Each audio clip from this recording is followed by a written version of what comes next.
नमस्कार मित्रांनो, मी government ITI college Parbhani या संस्थेचा प्रशिक्षणार्थी आहे. माझे नाव अजय आगरकर आहे. तर आम्ही एक इलेक्ट्रॉनिक्स प्रोजेक्ट बनवलेला आहे. त्याचं नाव आहे आयुब शेख सर. माझं नाव बालाजी वटाणे.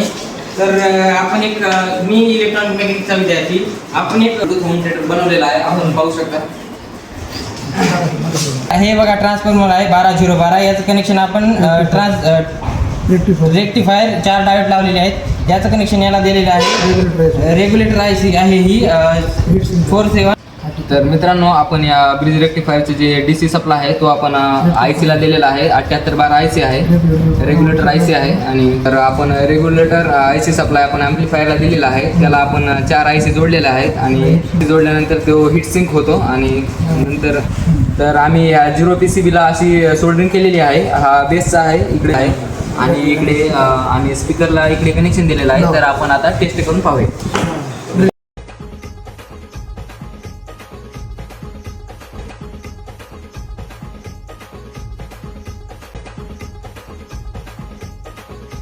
तर आपले कलेक्शन देणे झालेले आहेत. तर आपण आता त्याला साऊंड चालू करून बघूत. आपला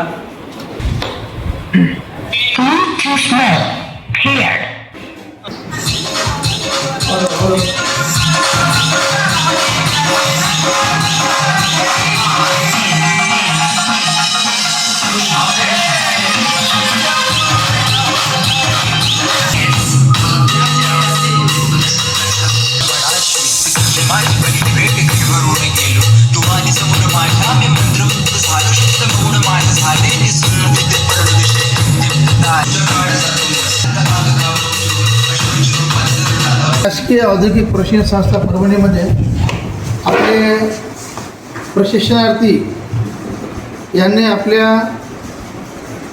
0 PCBवर सगळे कॉम्पोनंट आणून काही ITIतले साहित्य घेतले, काही बाहेरून सामान आणले आणि त्यांच्या जे नॉलेज आहे त्या नॉलेजचा वापर करून हा प्रशिक्षणार्थींनी ब्लूटूथ स्पीकर बनवलेला आहे आणि चांगल्या प्रकारे बनवले आहे. आणि असे प्रशिक्षणार्थी गव्हर्मेंट जॉबमध्ये सुद्धा लागू शकते आणि स्वतःचा व्यवसाय उद्योगसुद्धा टाकू शकते. तर हा आता एक आपण चेक करून बघू आता.